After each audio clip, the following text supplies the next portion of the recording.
Und da sind wir. Hallo! Hallo! Das habe ich gerade gesagt. Jetzt bin ich fast ein bisschen nervös, weil es sehr ungewohnt ist, dass wir das Zweite hier in diesem Studium sitzen. Und alles ist anders. Kennt Zwei. Seit 7 Monaten haben wir das Studium. Also seit 7 Monaten haben wir ungefähr das Studium. Seit 7 Monaten machen wir den Podcast. Das ist das erste Mal, wo wir beide hier sitzen. Das ist fantastisch, Steffi. Wir haben Premiere. Eigentlich wäre es so denken, oder wir haben ja 2 Stühle. Oh, sorry. Steffi entschuldigt sich schon mal. Ja, Entschuldigung. Falls etwas schief geht, mein Fehler. Also, nein, es ist natürlich.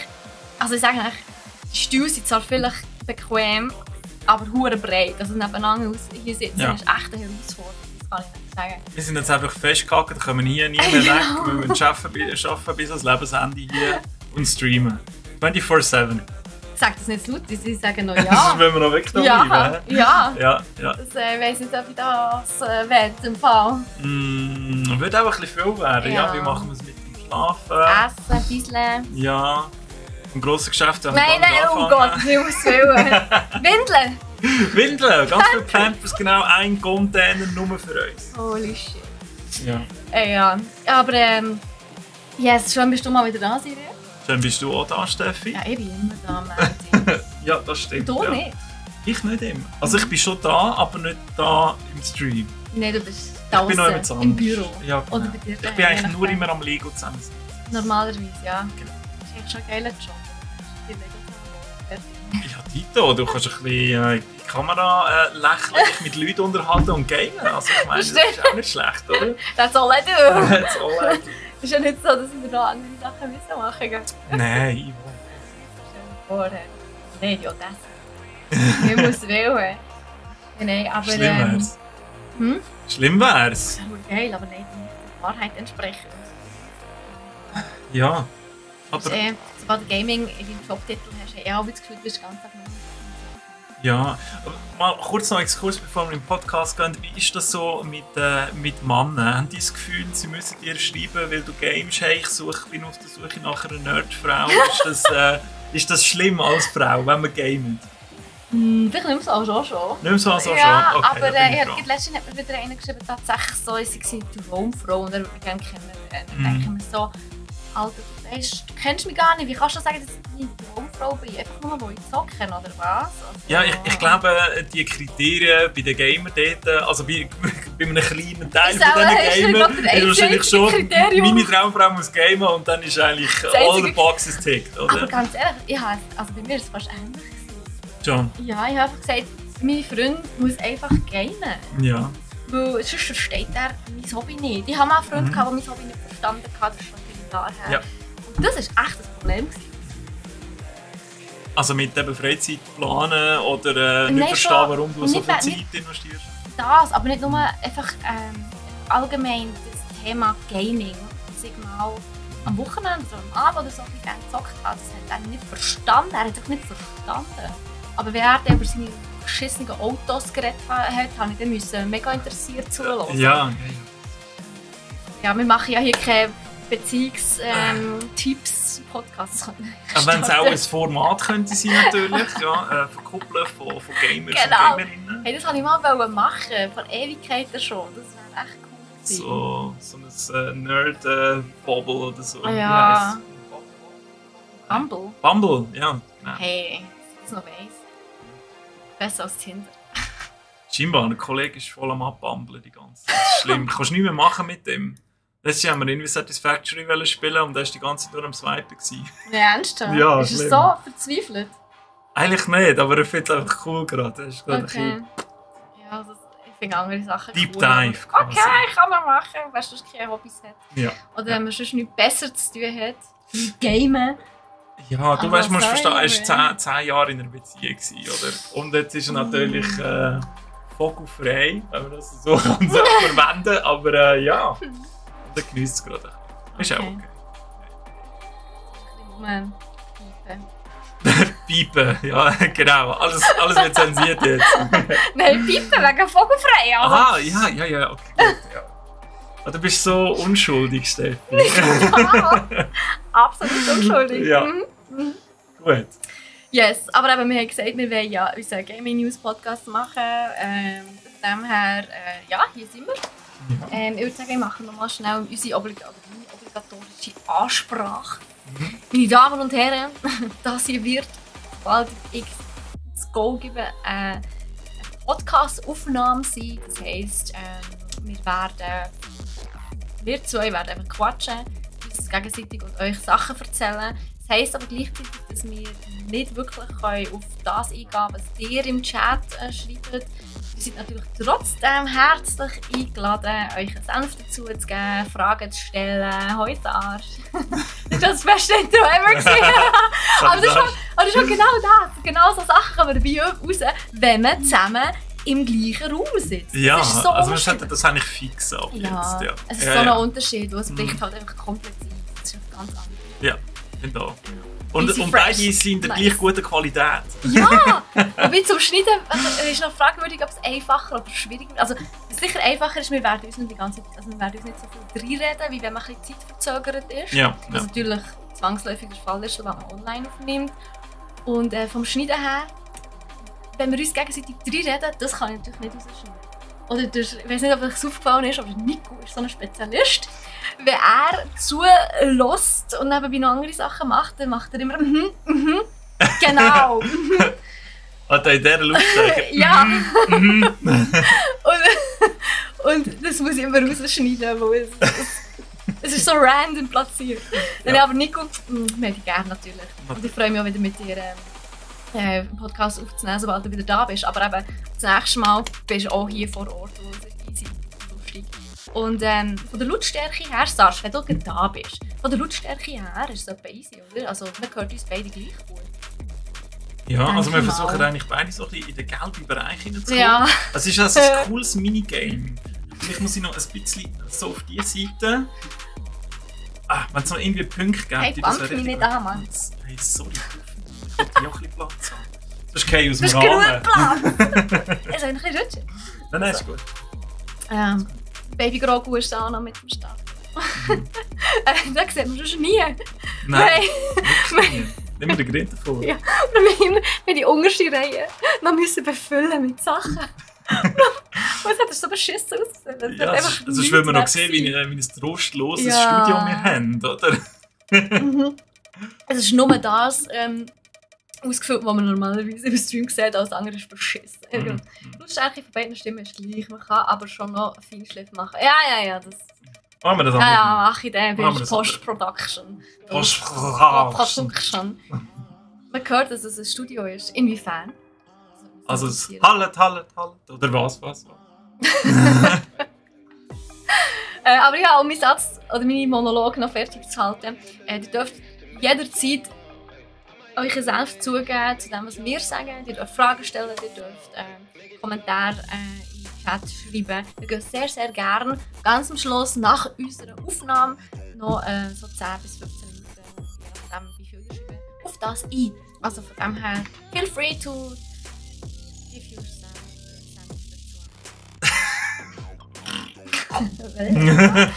dazu. Mein Bratwurst mit Senf. Hast du Mayo gehört? Nein! Das hat sicher mit Senf.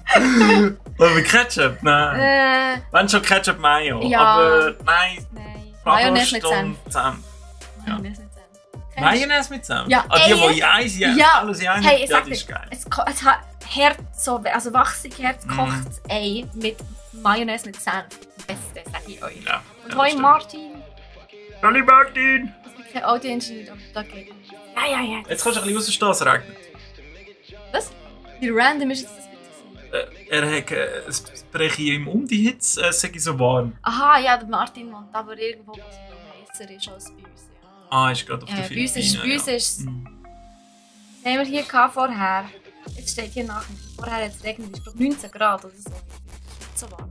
Nein, gar nicht. Du musst schon fast das Jäckchen anlegen. Morgen ein Pulli da. Item, Mayo über Senf. Also grundsätzlich kann ich auch lieber Mayo als Senf, aber zu der Bratwurst gehört Senf. Word. Period. Da ist ein Baby, ja! Ja! Hast du so lange da, aber niemand kümmert sich um ihn, darum schaut er auch so deprimiert rein. Ja. Aber ja, Podcast. Eigentlich. Ja. Genau, das ist virtual perfekt. Also, ich würde sagen, wir wechseln hier. Ja, so, also. Ich bin ready. Bist du auch ready? Be ready. Dann mache ich doch den Anfang. Ist gut. Hey, wer hat das gehört in der Postproduktion? Ich warne dich!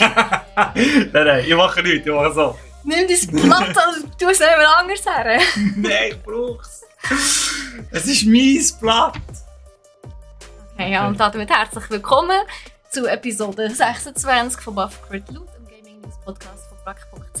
Mit mir, der Steffi, und Cyril mit seinem Blatt Papier neben mir. Und wir sind effektiv.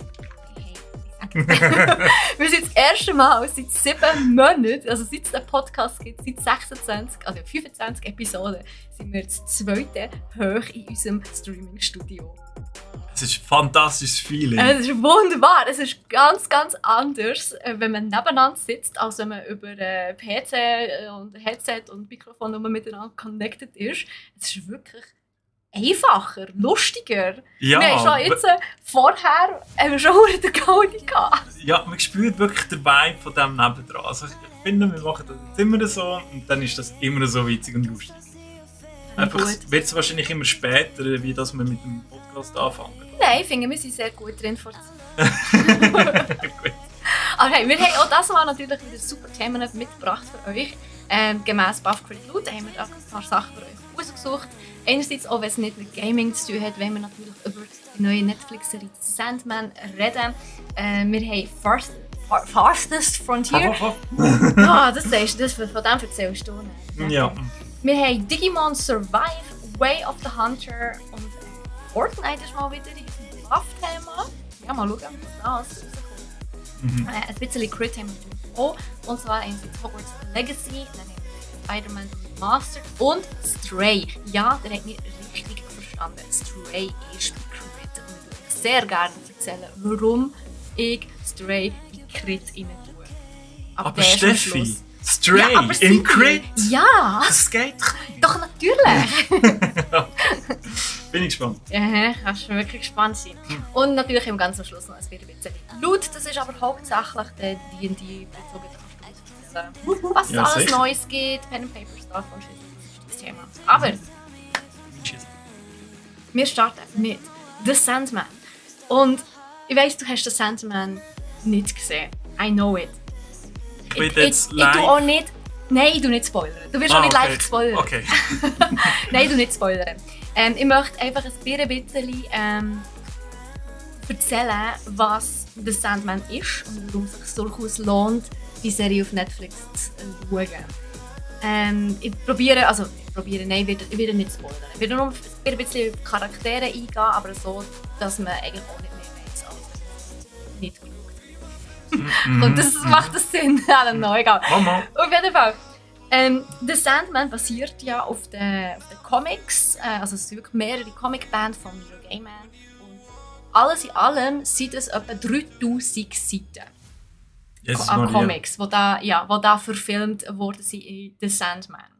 Und es spielt im DC-Universum, hat im Original-Comic auch diverse DC-Charaktere drin, die man von anderen Filmen kennt, aber die sind wirklich komplett gestrichen worden jetzt für die Serie. Weil der Neil halt wirklich gesagt hat, ich will nicht, dass es Verwirrungen gibt und dass die Zuschauer das Gefühl haben, sie müssen da irgendwie die ganze Comic-Serie gelesen haben, damit sie wissen können, um was es geht und ja, die ganze Geschichte. Also vor allem alle anderen Comics.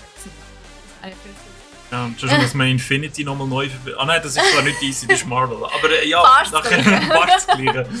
Genau. Auf jeden Fall hat man 1991 schon zum ersten Mal probiert, und das ist über 30 Jahre her. 1991, das ist vor 31 Jahren her. Dann haben wir das erste Mal probiert, den Sandman zu verfilmen. Und es hat seither noch diverse andere Versuche gegeben, aber es hat jedes Mal kläglich gescheitert. Unter anderem auch, wo Neil Gaiman immer gesagt hat, nein, finde ich nicht okay, will ich nicht machen, finde ich bescheiden, Entschuldigung, was ihr da fabriziert habt. Ganz oftmals haben sie also die Filmproduzenten auch wollen, seine Figuren zu reinen stereotypischen Bösewichten. Und ich meine, wenn man so schaut, die Figuren bei Sandman, die sind nicht per se schlecht oder gut. Es sind einfach teilweise sehr mysteriöse Wesen.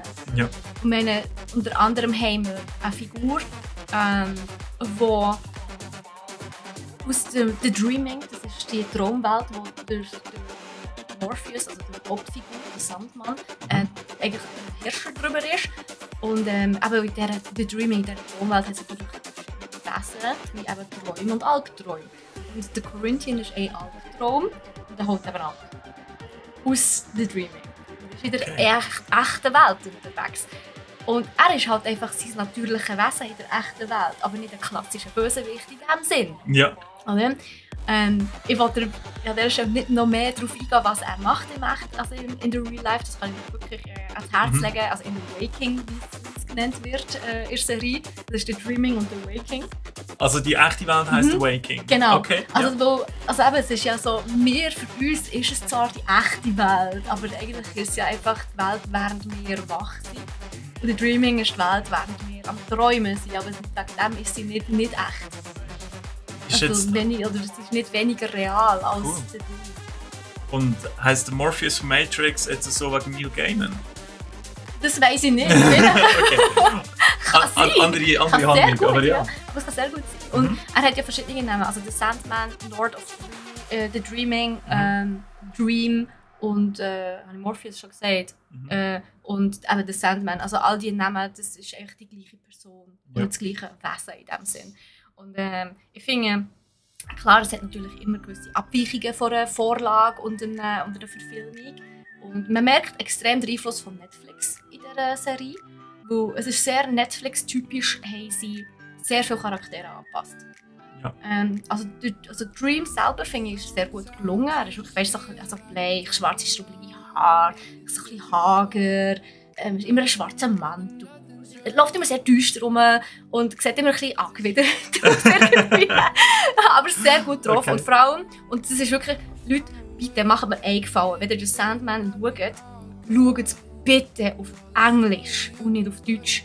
Ich habe mir wirklich eine Szene gegeben auf Deutsch und es hat mich fast... Nein, das könnt ihr nicht bringen, wirklich nicht. Also, falls ihr es auf Deutsch geschaut habt, schaut es nochmal auf Englisch, es ist so viel besser. Vor allem die Stimmlage von Morpheus ist auf Englisch im Original so richtig tief und richtig mysteriös. Und wenn er dann so gewisse Sachen sagt, ist es halt einfach... Irgendwie zum Beispiel so, sagt mir Lucifer Morgenstern, welche Macht hätte die Hölle, wenn die hier Gefangenen nicht vom Himmel träumen könnten? Und jetzt stellt euch das noch vor, ich meine, er hat schon Gänsehaut, aber stellt euch noch vor, jetzt hat er noch so eine richtig tiefe, mysteriöse Stimme und sagt es so mega ruhig und so, weißt du, so in dem Wissen, was für eine Macht er eigentlich hat. Ja.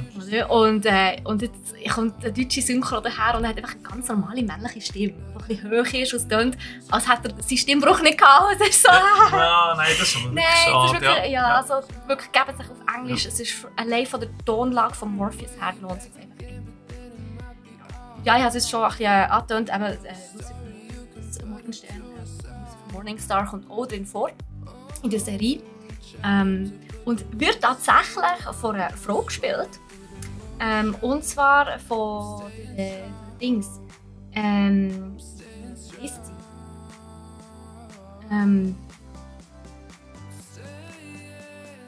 Sie von Game of Thrones, die grosse. Die so richtig gross ist. Gwendoline Christie, genau. Ja. Oder die grosse blonde Frau, die Kriegerin, die sich an den Schönling verliebt hat. Ja, ich weiss nicht. Ja. Und sie spielt Lucifer Morningstar. Was, ja? Also es kommt mehr an das Original an als die Netflix-Serie Lucifer. Ja, auf jeden Fall. Okay. Ja. Aber nein, und schon dort sieht man natürlich, und das was ich vorher ansprechen wollte, die Adaption oder eben die Diversifizierung, die Netflix gerne mal macht. Im Originalcomic sind praktisch alle Figuren weiße Männer. Ja. Außer Desire. Desire ist ein sehr androgynes Wesen, das sich weder als Mann noch als Frau identifiziert. Aber sonst sind alles Männer. basically. Oder weiss zumindest. Und Netflix ist sehr bekannt dafür, dass sie vielfach Charaktere adaptieren und anstatt der männlichen Vorlage halt eine Frau ersetzen oder sie halt dunkelhäutig machen. Was ich auch voll okay finde. Und zum Beispiel Death ist so eine Figur. Ist im Original eine Goth-Frau. Und in der Filmung ist es eine schwarze Frau. Und es passt einfach so gut. Ja. Finde ich. Also es ist fantastisch. Wenn du den richtigen Mensch für die Rolle findest, ist es völlig Absolut. egal. Also ich meine, solange Achilles nicht wieder schwarz ist, weil das ist einfach historisch bedingt extrem schwierig. Ja. aber sonst bin ich sehr Fan von solchen Sachen. Und aber wir haben diverse Charaktere. Auch zum Beispiel der Bibliothekar ist jetzt eine Frau. Der Rose Walker, der eine wichtige Rolle spielt, im Original. Das Zeug finde ich fantastisch. Echt geil. Genau, und was natürlich auch wichtig ist, es hat extrem tiefe Themen. Also manchmal zieht sich die einzelnen Episoden ein bisschen in die Länge, wo man das Gefühl hat, es kommt vom Weg ab irgendwie. Also es hat irgendwie so keine rote Faden, aber es ist immer sehr deep, was dahinter steckt. Also ja, es geht effektiv sehr alltägliche Themen vor allem. Und vor allem auch eben so, was passiert, wenn die Leute nicht mehr träumen können. Unter anderem. Oder der Wunsch nach Unsterblichkeit wird noch angesprochen. Und auch Macht und Liebe. Und so. Thematisiert, genau. Darum, also ich kann es wirklich jedem empfehlen. Ich will gar nicht mehr ausser dass sie es wirklich euch Englisch. Aber gibt es dann auch noch ein bisschen Raum zur Interpretation, wo man einfach ein bisschen diskutieren kann? Das finde ich aber noch toll, wenn es schon so gründige Themen sind. Ja, schon. Also nicht das einfach, das ist unsere Antwort und dann ist es. Also es ist also ich finde grundsätzlich die Charaktere wahnsinnig gut gelungen, ich finde die Story sehr gelungen und er ist zwar die Hauptperson in der Story, aber kommt gar nicht immer vor. Okay, ja, interessant. also es gibt auch teilweise halbe Episoden, wo er nicht einmal drin vorkommt. Aber es ist mehr so, aber es ist auch, wie er abwesend ist. Und auch das, was er angesprochen hat, so, hey, was hat Gefühl überhaupt für eine Macht, wenn die darin gefangen nicht träumen können. Und dort wird er erst so richtig bewusst, irgendwie, das ist die 4. Episode, wie viel Macht der eigentlich. Und er kommt ja so hager und so viel. Und er sagt selber auch von sich, ja, ich selber bin nicht mächtig. Aber das Träumen an sich ist mächtig. Ja, es ist auch wichtig, dass in diesem Satz Träumen vorkommt und nicht Vorstellung. Oder? Für ihn ist alles, was man irgendwie daran denkt, auch in gewissen Massen in dem Fall ein Träumen, oder? Genau. Vorstellungen, die man hat. Genau, so ein bisschen Fantasie und so, das gehört alles dazu, ja. Spannend. Es ist sehr, sehr toll, ja. Also ich bin jetzt gerade beim zweiten Mal schauen, muss ich zugeben. Ja. Aber nur eigentlich, wo ich das erste Mal nicht wirklich geschaut habe, weil ich habe laufen und bin dann die ganze Zeit abgelenkt worden, weil ich ans anderes Zeug müssen. Jetzt lasse ich es wirklich noch mal komplett, also ich bin fast am Schluss wieder angekommen, die letzte Episode kenne ich, also die ersten paar Sekunden. Aber ja, es ist super, also es ist wirklich, ich habe es auch zum zweiten Mal sehr gerne. Ja, dann gebe ich mir das auch noch. Also auf der Liste habe ich es schon. Ich bin einfach noch und in dem Fall auf Englisch. Yes, unbedingt, ja. Ja, aber eben vom bewegten Bild, also auch zu einem bewegten Bild, aber zu einem PC-Spiel, sage ich mal, wo gerade letzte Woche am Dienstag in Early Access gestartet ist. Games kommen ja nicht mehr normal raus, sondern die kommen ja immer in Early Access. Sind wir uns ja gewohnt. Und das heisst Farthest Frontier und schlägt damit ein bisschen Bresche von Banished, der vor 8 Jahren rausgekommen ist und immer noch bei vielen Leuten. Du kennst Banished? Ja, vor allem, es hat ein Typ gemacht. Ja, richtig. Wahnsinn! Genau. Ja, legendäres, sehr gutes Spiel mit sehr viel Tiefgang, wird heute noch viel gespielt, kommen immer noch Community-Inhalte raus dazu. Und hat auch ein bisschen aber Charme geerbt von dem Anno 1800, in dem man da die Siedlungen aufbaut. Und gerade kürzlich auch erst so die Aufbau-Überlebenssimulationen sind 2 rausgekommen, die ich gespielt habe. Going Medieval und Kingdoms Reborn sind beide solide, coole Titel, aber Farthest Frontier verspricht einfach den Tiefgang, den die zwei vermissen lassen haben. Oder eben so Tiefgang wie Banished Guide, wie es Anno hat. Sie legen sehr viel Wert auf Realismus. Oder du hast eigentlich dich mit deinen Siedlern gegen die Unterjochung vom König entschieden und bist ausgezogen, willst du dein eigenes Glück suchen aus irgendwo in der Wildnis. Und da kommt es am Anfang gerade schon darauf an, wo du deine Siedlung dann platzierst. Weil wenn sie zum Beispiel in der Nähe von einer Wolfshöhle würdest platzieren, dann kann es gut passieren, dass du gefressen wirst. Korrekt, genau, ja. Oder wenn der Eisen fehlt, oder wenn es nicht fruchtbares Land ist zum Beispiel. Du kannst nicht einfach sagen, ja, da machen wir jetzt hier mitten auf dem Berg oben. Das wäre ja auch unrealistisch. Oder? Es hat aber auch Jahreszeit, in dem Fall, wenn du sagst, es ist realistisch. Korrekt. Und das ist etwas, was mir zum Beispiel also ich bin also eine Civilization-Spielerin, aber das hat mir dort zum Beispiel immer gefällt, das jetzt nicht die Jahreszeit. Das habe ich immer schade gefunden. Ja, sicher.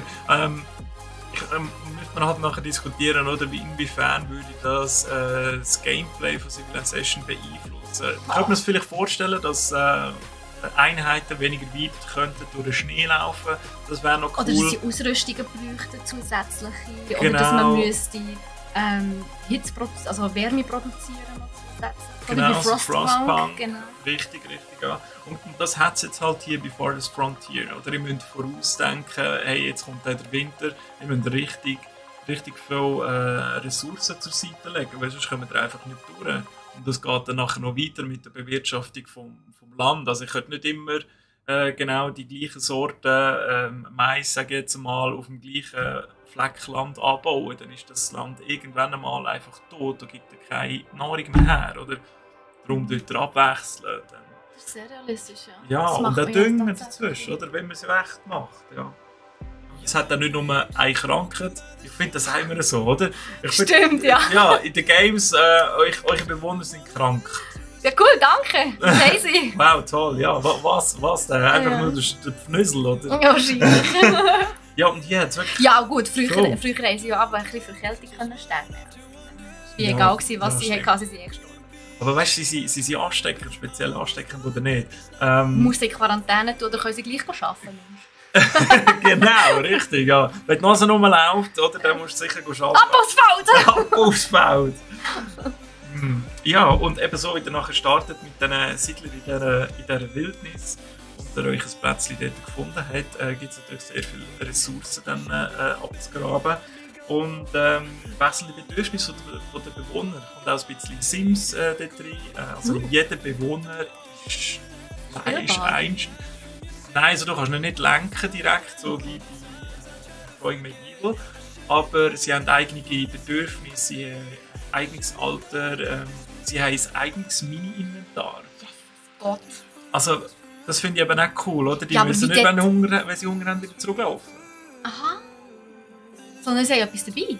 Sie haben Sandwich dabei oder so, ja, zum Beispiel. Ja. Porridge. Oder sie haben zum Beispiel den... Proteinriegel.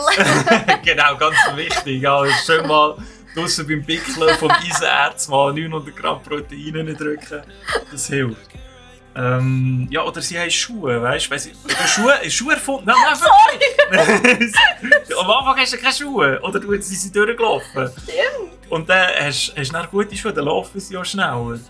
Und darum ist es auch extrem wichtig, wo du bei Gebäuden platzieren, dass sie nicht zu weite Laufwege haben oder von ihrem Zuhause zu der Arbeit, zum Arbeitsplatz, wie es in Bern da ist.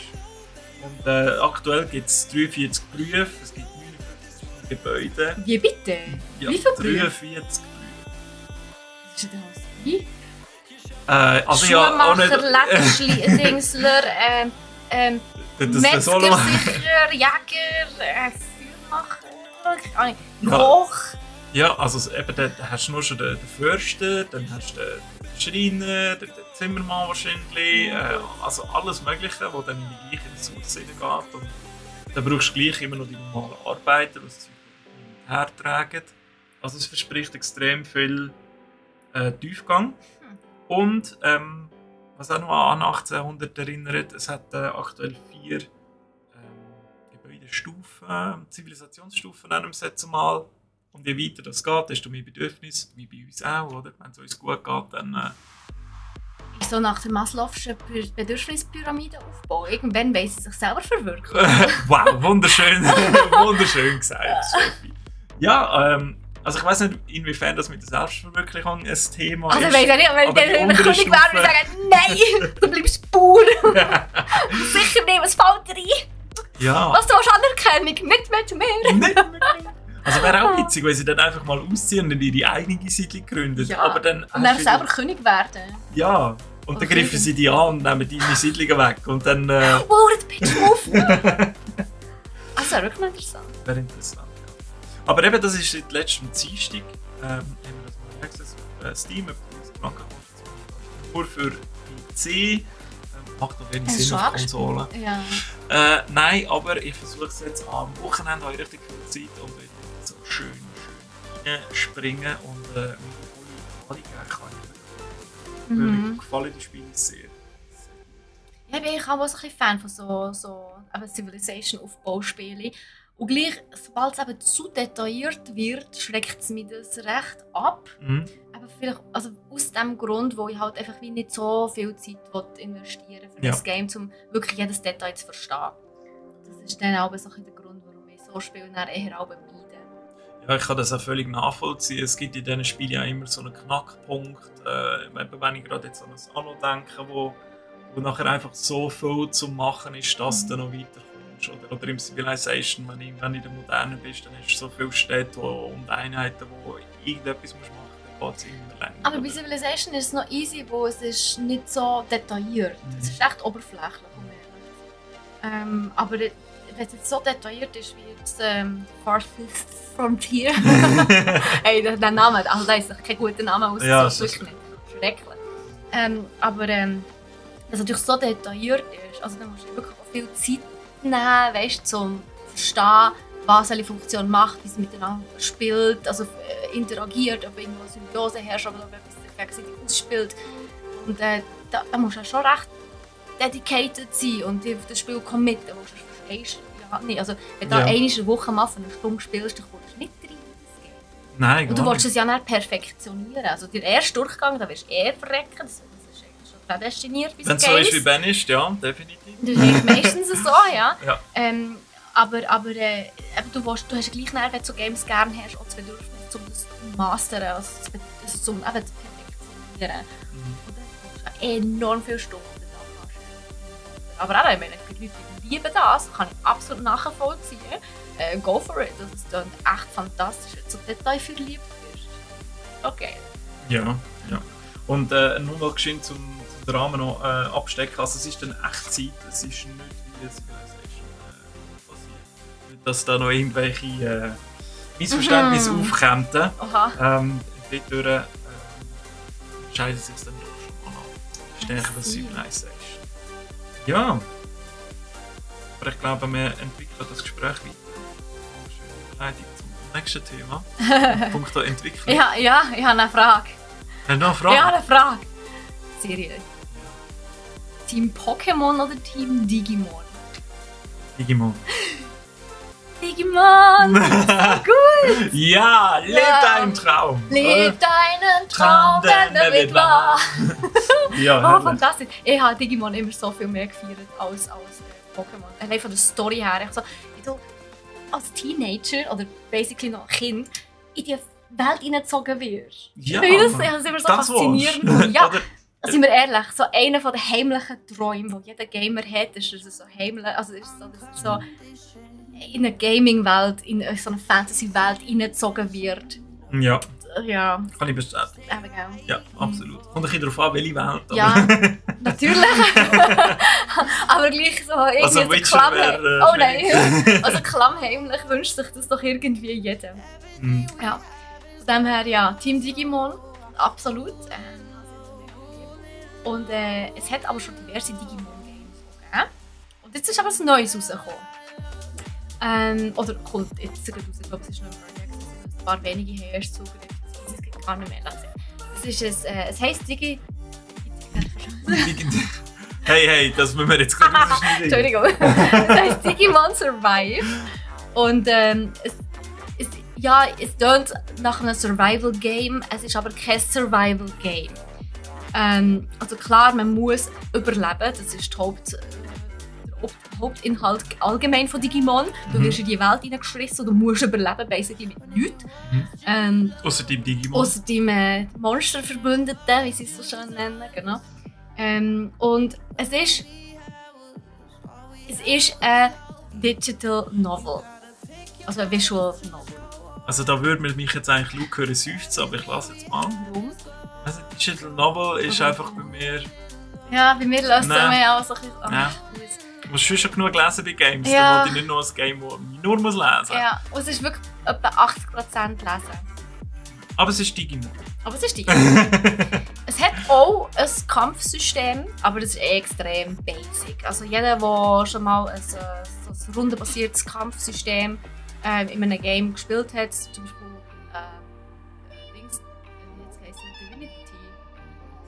Divinity The Original Sin. Ja, genau. ist schon rundenbasiert. 2, genau, das ist ja wirklich fantastisch rundenbasiertes Kampfsystem, das sehr ausgeklügelt ist, sehr detailliert, wo du verschiedene Strategien musst einsetzen und wissen, wer darf gegen wen spielen, wo sonst funktioniert es nicht, wo sind die Synergien und so, das hast du hier gar nicht. Also, du stellst basically dein stärkste Digimon auf das vorderste her und gewinnst das Teil. Also, okay. Ja, es ist nicht sehr... also mit so einem Pokémon-Battler eigentlich. Aber rundenbasiert. Aber rundenbasiert. Ja. Also Final Fantasy Tactics ohne Tactics. Ja. Okay. Ja, das ist wirklich so, ja. Aber anscheinend ist die Story fantastisch. Also ich habe jetzt mehrere Quellen mir mal angehört. Und die Story ist anscheinend wirklich Bombe. Also im Vergleich zu Digimon an sich, wo ja schon auch ein bisschen düster angehaucht sind, sind wir ehrlich. Digimon war schon immer ein Mühe düster gewesen. Ja. Und das ist anscheinend richtig düster. Also Digimon Survival ist sehr ein dunkles Szenario. Es geht um Betrug, um Physical und Verbal Abuse, also Misshandlung, Missbrauch, genau. Und Tod natürlich. Und ja, also es ist, wenn man das gerne hat, und es hat anscheinend richtig geile Plot-Twists. Okay. Ja, also wenn man gerne Storys liest und gerne so ein bisschen das Düstere hat, kann das natürlich extrem geil sein. Also sollte man eigentlich schon fast das Kampfsystem ausblenden, das ist einfach so ein Nebenbei-Gimmick. Ja, du kannst effektiv, es gibt ein Feature, wo du kannst Autobattler machen, genau, wo du den Kampf kannst, automatisch lösen kannst. Du kannst einfach zuschauen, wie das Game das automatisch spielt. Du musst es nicht mal effektiv spielen, du kannst es theoretisch skippen. Aber genau, es hat sehr viel Tiefgang-Story, Plot-Twist und, was natürlich cool ist, jede einzelne Entscheidung, die du triffst, je nachdem mit wem du redest und was du für Antworten gibst, und du kannst nicht immer mit allen reden, du hast nur so eine gewisse Anzahl Aktionspunkte. Und je nachdem mit wem du redest und was du denen erzählst oder antwortest, hat es mega viele Auswirkungen. Also einerseits natürlich auf die Story selber, teilweise sofort, teilweise auch längerfristig. Es hat je nachdem halt ein komplett anderes Ende, als du anders hättest gespielt. Ja. Und anscheinend ist alle die es spielen eine leicht andere Version vom gleichen Game, weil sie irgendwie immer ein bisschen anders antworten. Und dadurch wird es immer ein Mühe anders. Ja. Also es hat wahnsinnig einen hohen Wiederspielwert durch das. Oder halt auch eben auf Twitch ein bisschen zuzuschauen oder so. Das macht es natürlich spannend, diesbezüglich. Ja. Steffi, gerade zu dem, wenn du so etwas spielst, bist du meistens dann dich selber oder einfach irgendwie die Gute, so, ich mache alles schön? Ja. Schon? Ja. Ja, okay. Ich kann zum Beispiel keinen Charakter sterben oder so, das geht bei mir nicht. Also als ich Life is Strange gespielt habe, ich habe alles darum gegeben, das hat mich richtig fertig gemacht. Ja. Ich bin brüllend dann vor dem PC gehockt, bei dieser einen Szene, wo wir ihre Mitschülerin das Leben retten konnten. Das hat mich fix und fertig gemacht. Allein der Gedanke, dass eine virtuelle Figur könnte sterben könnte. Ja, das gut, hat das mich ist wirklich natürlich fertig gemacht. Richtig heftig inszeniert. Ja, voll. Ja. Aber das Problem, sage ich mal, habe ich schon immer gehabt. Ich habe früher, also ja, Legend of Zelda Ocarina of Time war ja mein erstes Game. Und furchtbare Angst davor gehabt, zu sterben. Ich hatte das Gefühl, gehabt, wenn der Link stirbt, dann kann ich nicht weiterspielen. Ja. Und das ist mir so nicht recht gewesen, dass eine Figur stirbt. Das habe ich nicht wollen. Das entspricht nicht meinem Naturell. Also Mittlerweile geht. Das Game ist dann einfach purer psychischer Horror für dich, sehr wahrscheinlich. Das wüsste ich nicht Mit mal, aber diesen Mord schwierigen und so kommt anscheinend auch drin vor. Und es Ja. hat einen kleinen Tamagotchi-Aspekt, wo es kann tatsächlich sein, wenn du gewissen Figuren, Charakteren zu wenig Aufmerksamkeit schenkst, dass sie sterben. Und du bist dann basically dafür verantwortlich, dass sie gestorben sind. Ah, okay. Ja. Ich hätte gedacht, dass sie dir die Wohnung voll schießen, Nein. wenn du geflasht hast Nein, oder sie krank sind. Oder Das zum Glück nicht, nein. Okay. Aber eben, und auch je nachdem, eben, wie du natürlich mit deinen Monsterverbündeten redest und so, entwickeln sie sich anscheinend anders. Also sie digitieren anders. Ja. Wow, Es kann ist aber schon, interessant. ja, es kann aber schon extrem spannend sein, auf diesen Aspekt. Und das Kampfsystem, das zum Glück nur 20% nimmt, das probiert man glaube ich zu verstehen. Ach, Also wer gerne liest und gerne Visual Novels hat und gerne ein bisschen düsterer unterwegs ist, für den ist es vielleicht definitiv etwas. Vor allem nostalgische so ein bisschen Erinnerungen schwebt, sage ich jetzt einmal. Obwohl man muss sagen, sind natürlich nicht die Originalcharaktere, sondern es sind neu. Das Einzige, was geblieben ist Gabumon. Der orange Genau, Dino. genau. Das vom Hauptcharakter von Taichi. Der ist auch jetzt wieder der Monsterbegleiter vom Hauptcharakter. Und es hat übrigens etwa 117 Digimons. Also für das Kampfsystem enorm viel zum Sammeln geht es so. Ja. Sind alle spielbar tatsächlich. Also Ah. du kannst alle in den Kämpfen einsetzen, wenn du alle hast, genau. Und das Game all in all geht etwa. Ausser du hast alle 117 Digimon und musst dich um alle kümmern. Ja, ich glaube, dann geht es ein bisschen länger, ja. Wahrscheinlich, ja. Ja. Aber Okay. ja. Es ist viel mit Interaktion und viel selber Einfluss kannst du nehmen auf den Storyverlauf. Das finde ich noch recht spannend. Ja, und du, wenn es mir mal langweilig ist im Herbst oder so, wieso auch nicht? Mal ausprobieren, Visual Novel. Wo würde ich mich einbewegen? Mal den Böse raushängen oder nicht? Oh mein Gott. Machst du das auch? Nein, ich nehme es immer vor, dass ich mal nicht einfach immer nur alle helfen und alle. Oder dass es einfach mal komplett in eine andere Richtung. Was haben denn die Entwickler für die vorbereitet, die sich für diesen Weg entscheiden? Ja, Oder? fair. Das kann ich absolut nachvollziehen. Manchmal habe ich auch so ein bisschen das Bedürfnis, ein bisschen evil zu sein in so einem Moment. Aber wenn ich nachher vor der Entscheidung stehe, nein, ich kann nicht! Ja, dann bist du so, nein, dann wird alles schrecklich. Ja. Obwohl, eben, wir können es theoretisch einfach nochmal spielen, um zu schauen, wie es ist. Aber so viel dazu. Ja. Oh, jetzt habe ich eigentlich... Ah, ja. Ja, aber ich glaube, wir geben uns nachher auch nochmal die schöne Gefilde. Jetzt einfach ein schönes Gefühl. Zu Way of the Hunter. Ich weiss nicht, wie stehst du generell zu Jagdsimulationen? Ja, nein, besser digital als in echt oder überhaupt nicht? Dazu hatte ich mal ein mega interessantes Gespräch mit einem Jäger. Wo ich bin früher wirklich anti-Jagd. Das kann man nicht machen, das geht doch nicht. Du kannst doch nicht jagen, aber es gibt Jagen und Jagen. Ja. Es gibt Jagen for fun in Afrika, wo du irgendwelche reiche Leute hast, die irgendwelche Löwen jagen. Ja. Oder Elefanten, also da müssen wir nicht drüber reden. Und dann gibt es halt wirklich sehr notwendige Jagd, wo halt sonst das ganze Ökosystem komplett über den Haufen geworfen wird, nicht mehr stimmt. Und von dem her muss ich sagen, die Jagd ist leider heutzutage, auch wenn es Menscheneinwirkung erst ist passiert, notwendig. Ja. Und darum sage ich an sich nicht, Jagd ist scheiße, was es halt braucht. Wo eben, wenn man zum Beispiel nicht im Herbst so nicht würde Reis schießen oder so, die ganzen Knospen und so weiter. Im Herbst, ja, die würden alles abfressen. Ja. Und das ist natürlich dann auch schwierig, das die ganze Flora zerstören. Also unser Ökosystem ist dermaßen am Arsch eigentlich, dass uns, unsere Menschen Einwirkung, dass wir es wieder ausgleichen müssen und durch das ist die Jagd notwendig. Schön finde ich es natürlich gleich nicht, aber ich wollte ja auch mein Wild essen. Wenn dann also lieber Herbst. digital. Ja, auf jeden Fall. Und Wenn überhaupt. meine ausführliche Antwort zusammenzufassen, ja, digital ist natürlich immer besser. Okay. Ja, und es gibt eine neue Jagdsimulation, und zwar von THQ Nordic.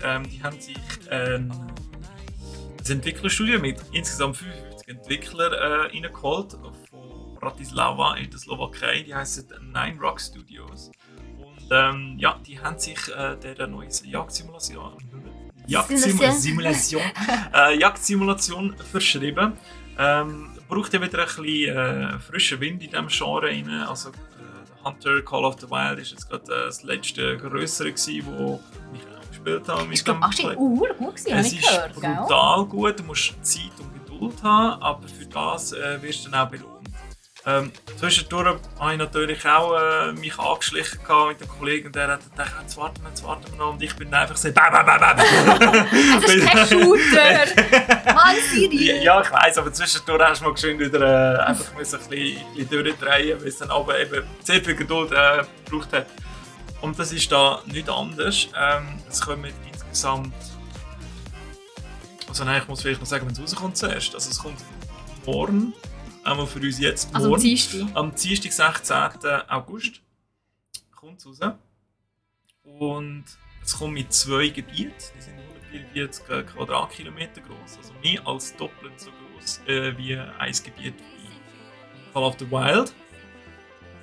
Riesig. Und wirklich gross. Und es hat extrem viel Tiere natürlich steht da drin. Was ich auch cool finde, es hat schon mal 4 Flugtiere drin. Also in Wildenten oder Zwerge. Irgendwas. Zwergschnepfen, genau, zum Beispiel. Wo man dort kann jagen, die sind bei Call of the Wild zum Beispiel erst mit dem DLC gekommen. Und das Ganze basiert auf der Unreal 4 Engine. Und es geht darum, also das hat man ja gesehen. Ja. Im Trailer. Das ist ja mal der Burner, die es Landschaft. Sieht hammermäßig aus. Also wenn du nicht willst, jagen und einfach mal ein bisschen so als Stroll-Simulator quasi. Nein, Straw spielt ja Postapokalypse, also schön ist es der nicht. Okay, dann halt als Stray-Simulator. aber das kann ich mir schon vorstellen, dass es ein mega schönes Game ist, einfach zum ein Ferienersatz machen. Weißt du, ein bisschen wie Microsoft Flight Simulator. Ja! Einfach in der Landschaft rumtigern und ein bisschen anschauen. So, schön, ich bin jetzt in Kanada. Oh, das ist echt toll.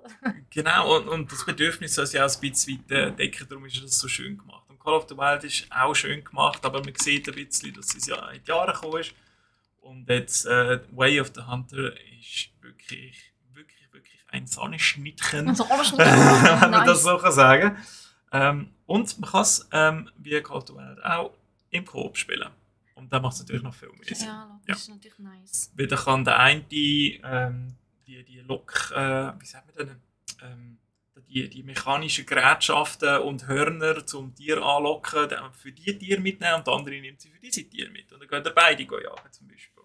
Ich kenne mich zu wenig aus in diesem ganzen Themengebiet vor Jagd, dass ich da mitreden kann, aber tönt gut, tönt solid. Ja, also es ist wirklich, Coop spielt sich einmal viel einfacher.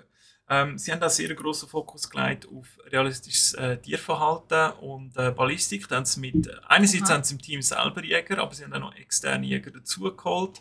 Und natürlich so Tierspezialisten, damit sie das entsprechend nachbilden können. Und Ballistik, was ich interessant finde, es gibt Durchschüsse jetzt bei Way of the Hunter. Oh wow. Eben, wenn ich zum Beispiel mal wieder in der Situation bin, der Oli mir einfach zu lange irgendwo im Zeug rumhuren und ich mal wieder muss ein bisschen durchschiessen, oder? Dann ist die Chance höher, dass ich mehrere verwünsche, tatsächlich.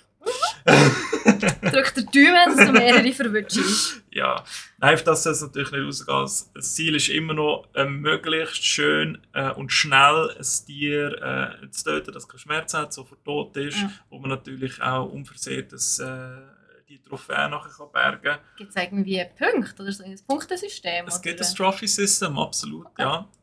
Und es ist auch zufallsgeneriert anhand von der Gesundheit und dem Alter des Tiers. Entwickelt sich die Geweih zum Beispiel anders. Die kommen dann entsprechend die Wertung über. Je sauberer du schiessest, desto höher die Wertung. Also das, was man von den Hunter von dieser Serie auch schon kennt. Eigentlich interessantes Mini-Feature noch, dass man die Bulletcam zurückspulen, dass man wirklich nochmal sieht, wie schön hat man getroffen oder hat er daneben geschossen. Sehr schön. 3 Schuss. Und cool finde ich, es hat ein bisschen mehr Realismus. Bei Call of the Wild war es oftmals so gewesen, dass du gewusst hast, dann sind die dort am Essen, dann sind sie dort am Schlafen und das immer wieder genau das Gleiche.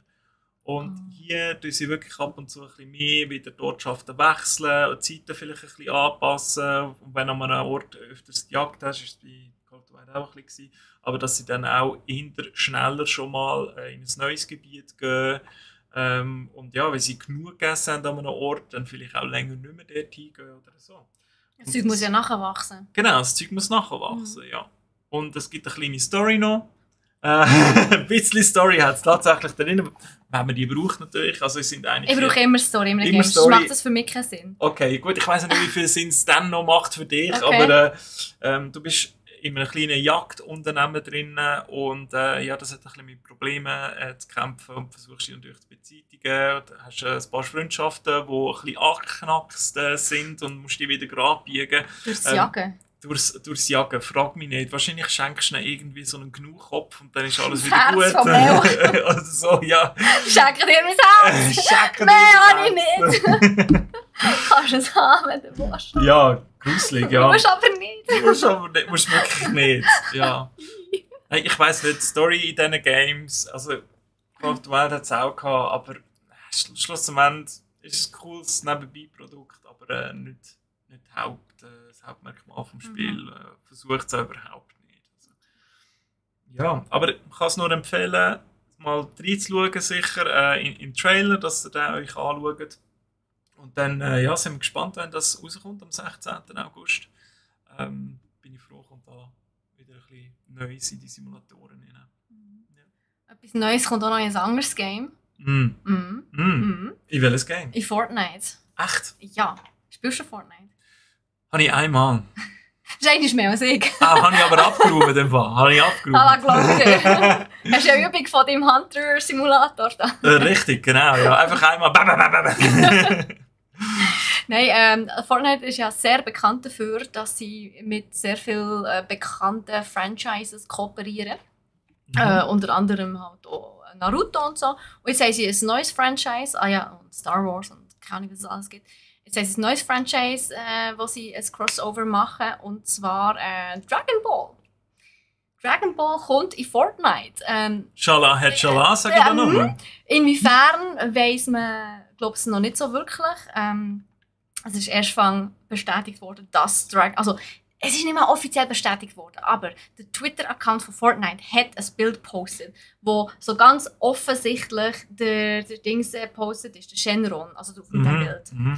Der Heilige Drache, genau, wo erscheint, wenn alle deine Dragon Balls. Hast du jetzt wirklich gekichert, Steffi? Ja. Sorry, aber schon beim Schreiben bin ich fast weg. Also das machen wir dafür. Genau, wenn du alle seine Balls gesammelt hast, musst du ja zum Shen, also erscheint ja der Shenron und er erfüllt dir ja näher einen Wunsch. Genau. Ja. Und was ich mir jetzt halt gefragt habe, einerseits... Wie gross die Balls sind? Nein. Okay, wie sieht doch das aus, wenn der Goku mit einer Waffe durch Fortnite läuft? Ja, ich weiss nicht, das haben wir alle noch nie gesehen. Und, also cool wäre es, wenn es natürlich mit einer Genkidama oder Kamehameha ersetzt würde werden. Bezweifle ich aber sehr. Ja, ziemlich. Also sie könnten so ganz kleine Genkidamas schiessen. Okay, das wäre witzig, ja. Aber gleich, ist schon die Vorstellung, ich finde es sehr weird. Und was ich mir natürlich auch noch, also was auch noch so die Frage ist, kann man in Fortnite die Bälle suchen? Die Balls? Die Balls? Kann man die Dragon Balls, kann man die auf der Map finden? Kann man die einsammeln? Erscheint nach der Shenron? Kann man sich nach etwas wünschen? Das wäre vielleicht so Season Achievement, ja. Also wenn du es schaffst, alle, wie viel sind es? 7, glaube ich. 7? 9, weiss nicht. 7, glaube ich. 7 tun gut. 7 ist so eine magische Zahl. Ja. Peinlich, dass ich das nicht weiss. Ja, gell, Sherry. Aber ja, eben, das ist ja schon noch recht krass. 7, wo auf der ganzen Map, die Map ist ja nicht klein, oder? Nein. Und wenn die eingesammelt hast, finde ich schon, dass sollte irgendetwas richtig Geiles passieren, ja. Jetzt Vielleicht hast du mir wahrscheinlich gerade eine Idee gegeben. Oder einfach die ganze Spiel-Community gespoilert. Oder so. Oder das. Und sonst, falls ich Ihnen die Idee gegeben habe, ist eigentlich noch die Rechnung. Yes. Das ist eigentlich das Einzige, was ich noch sagen wollte. Ich finde es eigentlich recht cool. Also, ich finde es... Dadurch muss ich Fortnite immer wieder loben, auch wenn ich das Game an sich selber nicht spiele. Der Ideenreichtum bzw. die Kooperation und Crossover, die sie immer wieder haben, macht das Spiel lebendig. Es hält es lebendig, es gibt immer wieder Neues und das finde ich echt cool. Also, Ja. Fortnite stirbt durch das einfach nicht. Ja, sie machen extrem viel für die Community und eben die Crossovers machen dann auch immer wieder anderen Leuten Spass zum wieder einsteigen oder überhaupt mal einsteigen, weiterzuspielen. Und ja, also ich meine, wenn das jetzt nicht irgendwie 20 Franken kostet, sich so ein Goku freizuschalten, ich weiß natürlich, wie das aussieht. Aber ja, wieso nicht mal runterladen und reinschauen und vielleicht deine Balls sammeln? Dragon Balls, please. Dragon Balls. Es sind irgendwelche Balls, es sind Drachenballs. Dragon Balls. Yes. Ja, so viel zu Buff. Kommen wir zu Crit. Und du hast ein richtiges Crit-Thema, das dich richtig crittet hat, Steffi. Eigentlich habe ich schon damit gerechnet. Von dem her hat es mich eigentlich nicht wahnsinnig hart gekittet. Aber ja, Hogwarts Legacy, meine Lieben. Habt nach fest, ihr müsst jetzt stark sein. Es wird verschoben. Ja, du, Again! Wenn man sagt, Hogwarts ist nicht an einem Tag erbaut worden. Das ist so. Hogwarts Legacy auch nicht. Vor allem ein Legacy kannst du nicht an einem Tag erschaffen. Das ist halt eben schon so. Aber wenigstens haben wir jetzt ein Release-Datum. Und zwar ist es der 10. Februar 2023. Das ist ja nächstes Jahr, Steffi. Das ist schon ein paar wenige Monate, ja. Das ist 4 Monate. Du musst das mal auf die Zunge vergehen. 4 Monate. Nein, es ist schon Februar 2023. 4? Ja. Ah nein, warte schnell, 6. Also ein halbes Jahr. Ja, Oktober in meinem Kopf, ich weiß auch nicht warum. Ist schon gut. Wahrscheinlich, weil ich dir gesagt habe, dass ich im Oktober... Ja, wahrscheinlich. Du bist schuld. Ich bin schuld. Ja. Aber ja, wenigstens ein halbes Jahr. Es ist absehbar, mehr oder weniger, wenn es jetzt leider verschoben Ich finde es auch nicht schlecht, wo eben, es ist halt immer wieder das, hey, ja, ich warte lieber ein halbes Jahr länger, dafür habe ich ein richtig geiles Spiel, als ich komme es nächste Woche schon über, dafür ist es noch nicht mal halb fertig. Also sorry, dann warte ich lieber noch ein bisschen länger. Und ich habe ja genug anderen Stoff in der Zwischenzeit, den ich spielen kann. Ich bin immer noch bei Immortals Phoenix Rising, das ist echt so gut. Also, es ist, ich habe die letzten 2 Episoden schon davon erzählt, aber ich finde es echt genial. Kann man nur noch mal eine Empfehlung raushauen. Ja, und vor allem, ich habe mir das letzte Mal überlegt, also eigentlich brauche ich Breath of the Wild gar nicht mehr als das. Ah, schön. Aber es hat vor allem so einen witzigen Humor, wo Zelda fehlt. Ich finde, Zelda ist extrem ernst. Das passt vielleicht nicht mehr so in die heutige Zeit. Ja, ist vielleicht auch, weil die Charaktere einfach nur und der Link gar nichts erzählt, oder? Ich meine, da kannst du ja keinen Witz aufbauen. Gesundheit. Ja, nein, ich muss am Lachen. So, ja, ist gut, ich mache alles für dich. Ja. Er ist einfach nur der Babbo. Der Habbo. Habbo. Habbo. Himbo. Habbo. Himbo, sagt man. Himbo. Ich Bimbo. weiss nicht. Ja, Bimbo. er ist der Bimbo. Habbo Item. Hotel. Auf jeden Fall, yes. Es kommt auf der Xbox raus, auf der PS5 und auf dem PC im Februar. Alle die es gerne auf der Nintendo Switch würden spielen, müssen sich noch ein bisschen länger gedulden als sonst schon, weil anscheinend die Ports auf der Switch immer sehr schwierig sind. Und durch das wissen wir immer noch nicht, wenn es auf der Switch rauskommt, aber es wird noch ein bisschen länger dauern auf jeden Fall. Es ist halt schwierig, wenn man die Grafik muss halbieren muss. Es ist schon so, ja. Genau. Nächstes Crit-Thema. Du hast schon eins mitgebracht. Ja, eins mitgebracht, ja, mit ganz vielen Spinnenfäden. Und zwar geht es um Spider-Man Remastered. Der ist gerade rausgekommen. Und ja, es sind die ersten Vergleichsvideos rausgekommen, wo PC-Version mit PS5 und auch mit PS4 vergleichen. PS4 tun wir jetzt mal ausklammern, das ist eine andere Kategorie. Da wissen wir, die ist nicht mehr so leistungsstark. Ist nicht mehr up to date. Genau, richtig. Aber PC und PS5 haben wir doch ein bisschen aufgeschaut, weil PS5 an vielen Orten ein bisschen besser aussieht, einen Schatten zeigt, vor allem in der Performance RT-Modus, also Raytracing-Modus, den man ja einschalten wählen bei der PS5. Und beim PC fehlen zum Teil einfach die Schatten. Was? Beim PC? Beim PC, ja. Beim PC fehlen Schatten? Fehlen Schatten zum Teil. Es fehlen zum Teil Raytracing-Effekte. Also wenn man schaut, bei einem Vergleichsvideo, zum Beispiel bei der PS5, ein Bus, der brennt und am Boden hast du die Flamme, die sich in Orange abzeichnet und beim PC hast du nur den Bus, der brennt und nichts, was sich am Boden abzeichnet. Aber normalerweise ist es doch, also würdest du doch eher erwarten, dass es umgekehrt ist. Richtig, ja, aber ich glaube, man hat irgendwo Abstriche gemacht und sie dafür an einem anderen Ort bei der PS5 dann gemacht. Weil wenn man nachher in die Weite schaut, dann ist es auf dem PC auf weite Sicht viel schärfer. Auch die ganzen Gebäude. Spielt das eine Rolle? Nein, spielt keine Rolle. Aber ja, eben darum, ich weiss nicht, warum hat man nicht können sagen, hier, das ist unser Referenzprodukt und dann von dort wird es dann höchstens noch besser und zwar nur auf dem PC. Oder? Man macht doch nicht etwas absichtlich schlechter?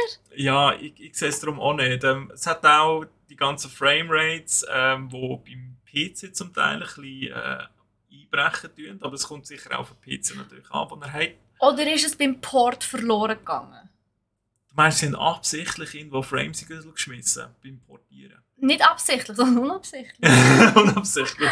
Einfach irgendwo ein paar Frames, die sie vergessen haben. Ja, vielleicht, ja. Also ich finde es ein bisschen schade. Ich könnte sicher auch wählen, was ihr jetzt lieber habt, PS5, wo sehr, sehr farbig ist, sehr knallig, so typisch Marvel von der Atmosphäre her, und PC, wo so den Grauschleier hat, ein bisschen verblasster ist, vielleicht ein bisschen realistischer, ja. Genau, ja. Aber es fehlt halt zum Teil hier beim Raytracing. Also ja, entweder tun ihr euch beide CDs zu, falls es überhaupt noch CDs gibt, halbiert die damit, kleben sie zusammen und dann habt ihr das Beste aus beiden Welten, oder ihr müsst wohl oder übel mit der einen oder anderen Welt leben. PC oder PS5. Schade, hä? Also ich meine, dass man sich in der heutigen Zeit noch muss entscheiden muss. Gute Grafik dort oder gute Grafik da. Gut, ich habe jetzt auch Abstriche gemacht, was Grafik betrifft. Aber jetzt zum Beispiel bei Immortals Phoenix Rising, wo ich ursprünglich habe ich mir das gekauft auf dem PC bei Epic Store. Mhm. Und dort ist natürlich die Grafik echt cool. Also du siehst auch weit, es rendert schnell. Ja. Und auf der Switch merkst du natürlich schon, es hat eher Mühe zum Hin- und Nachkommen. Und vor allem, ich spiele es auf einer richtig grossen, was ist das? Sony 75 Zoll 8K-Fernseher. Nice, ja. Und dann siehst du es natürlich schon, dass es jetzt nicht die allergeilste Grafik ist. Aber ja, ganz ehrlich, ja, aber dafür habe ich andere Vorteile. Ich muss nicht am PC hocken, wenn ich gamen, sondern ich kann auf dem Sofa chillen. Und ja, du kennst es sicher auch, wenn du den ganzen Tag am Arbeiten bist, am PC, und dann kommst du heim oder am Wochenende, du hast nicht einfach nur zum ein bisschen zocken, Bock, den PC anzuhalten und an einem PC zu sitzen. Du willst ein bisschen gemütlich auf dem Sofa chillen und ein bisschen mit dem Controller. Und, ja. Ich gebe dir voll recht, und vor allem so eben beim Spider-Man, wo du wirklich mit drin sein, während er sich da durch die Gebäude durchschwingt, dann lieber auf einem ganz grossen Fernseher als auf einem kleinen Bildschirm. Andererseits muss ich manchmal auch sagen, das Raytracing ist ja teilweise schon fast ein bisschen zu extrem. Ja, ja. Also ich frage mich auch tatsächlich, also das Raytracing, die ganz krassen Effekte, was ist da noch realistisch? Das frage ich mich auch eben, das ist schon auch ein bisschen, wo eben so ein Reflektieren von Feuer am Boden, so ja, ist der Teer nass, dann macht es Sinn, ist er nicht nass, dann macht es keinen Sinn. Ja, es sieht dann auch immer ein bisschen nass aus, obwohl es eigentlich nicht ist, oder? Ja, das stimmt. So, da frage ich mich dann auch so, ja, ist es denn jetzt realistischer, wenn es nicht eine Reflexion hat? Und durch das ist es eigentlich, ja, weil alles in allem realistischer, oder, ja, ich glaube, das ist extrem Geschmackssache, habe ich so das Gefühl, wie man es halt lieber hat. Es gibt natürlich mega krasse Atmosphäre und Stimmung, das Raytracing. Das ist alles schön Hochglanzmagazin-mässig, ja, oder? Genau. Und ein bisschen aufgehübscht. Ja. Mit Photoshop drüber. Dann wollen wir nicht davon streunern von unserem nächsten Thema. Oh mein Gott! Du mit deinen Übergängen. Brennen bist du, brennen. Brennen! Oh. Ja. Nein, aber ja, ich habe es ja am Anfang schon angeteasert, Leute. Stray ist bei Crit. Und alle werden jetzt sagen so, was, Steffi, nein! Wie kannst du Stray ins Crit rein tun? Das geht doch nicht, das ist doch so ein tolles Spiel. Und ja, ich gebe euch recht. Es ist ein mega herziges Spiel. Ich bin noch nicht ganz fertig. Ich bin jetzt etwa in der Hälfte, ein bisschen mehr. Aber Leute, die eine Szene, das ist keine Szene, das ist eine Sequenz.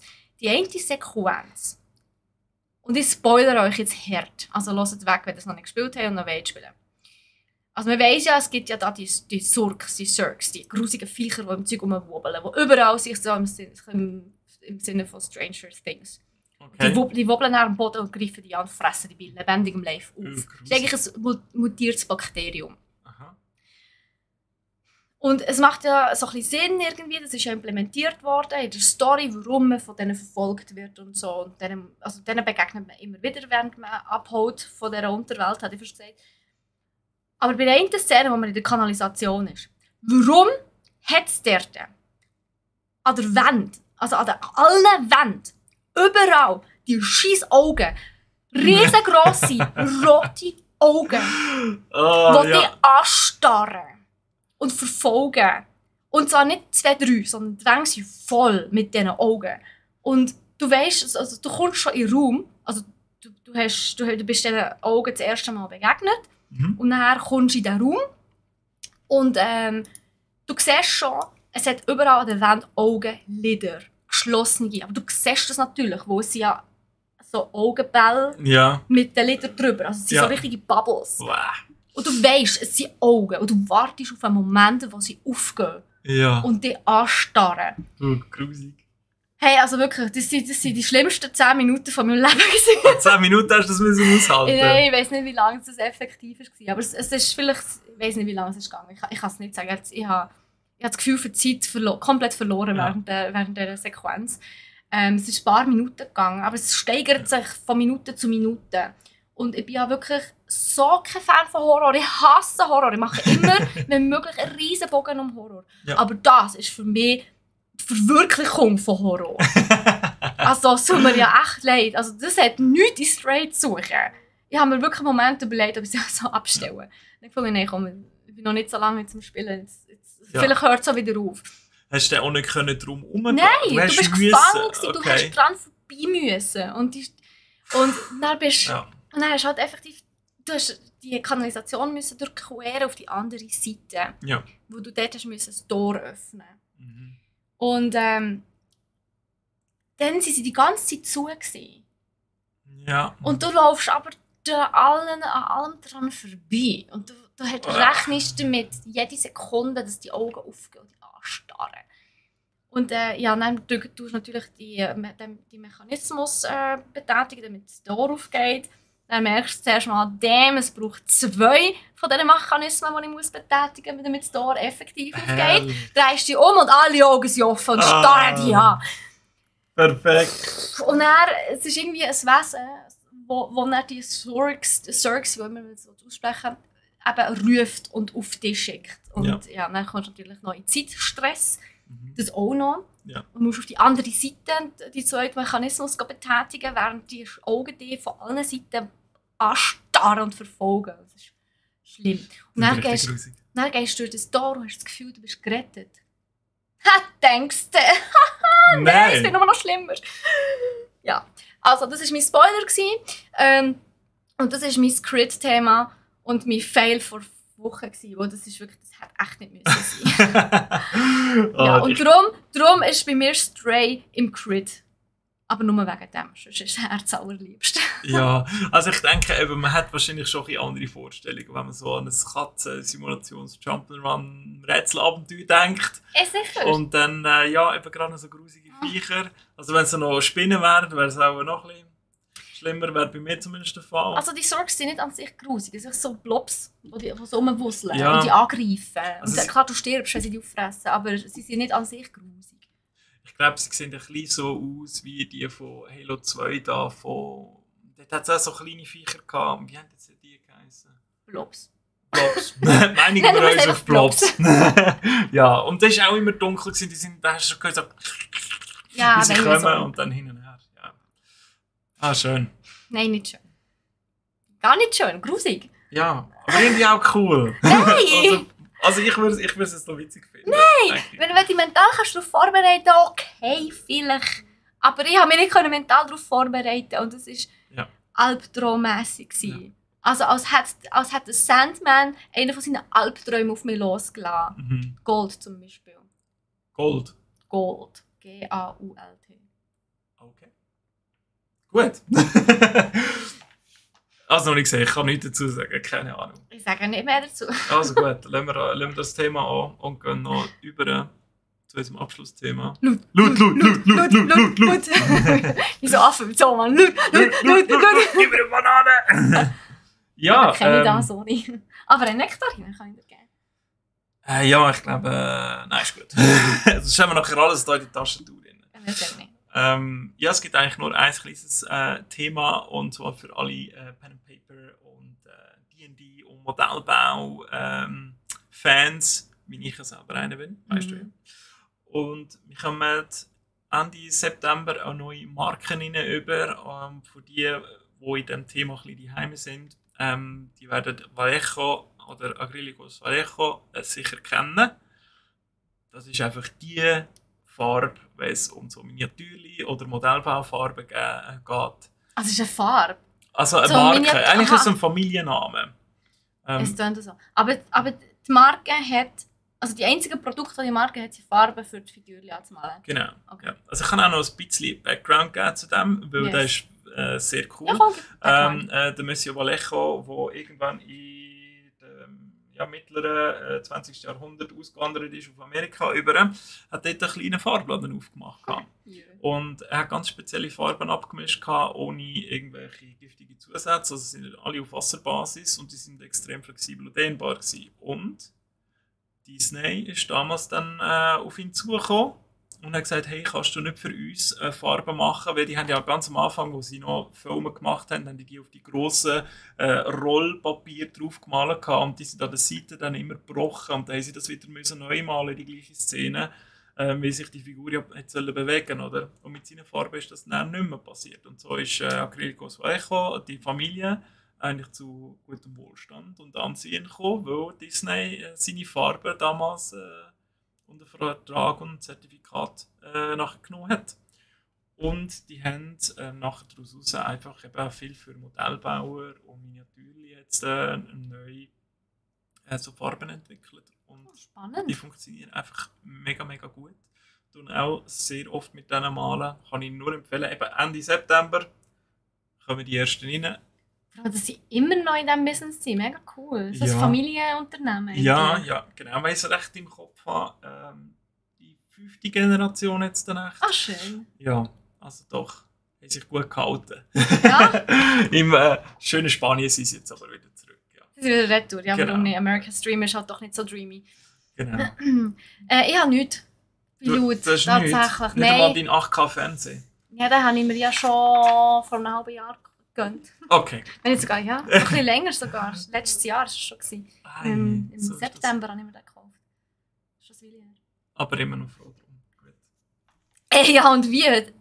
Gerade bei so eben Serien wie The Sandman ist es natürlich fantastisch. Kann man nur vorstellen. Ich habe nicht einmal 4K. Habe Aber ich hey, auch ich kann lange mir das nicht vorstellen. gehabt. Du musst schnell husten.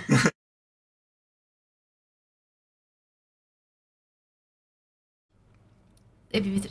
Entschuldigung, ich musste husten. Ich habe mich gerade verschluckt irgendwie. Weiss Kurzer nicht, Breakdown. Ja. Du, solange er nicht mental ist, ist doch okay. Ja, auf jeden Fall. Nein, aber ich bin so ein bisschen im Sparmodus irgendwie. Also im Modus, wo ich spare, wo ich nicht so viel Geld ausgebe. Ja, das habe ich schon so verstanden. Nicht so halb auf Standby. Ja, so. Ja, absolut. Nein, das Einzige, was auf Standby ist meine Switch. Mhm. Die Frage ist, für wie lange? Hm. Nein, Bis Hogwarts Legacy rauskommt. nein, bis ich das nächste Mal Immortals Phoenix Rising spiele. Was auch nicht mal so lange wird sein. Ja, aber nein, ich glaube, da sind wir auch am Schluss von dieser Episode angekommen. Ihr dürft, also ihr seid herzlich eingeladen, dass ihr uns auf Discord schreibt, wie es bei euch so aussieht.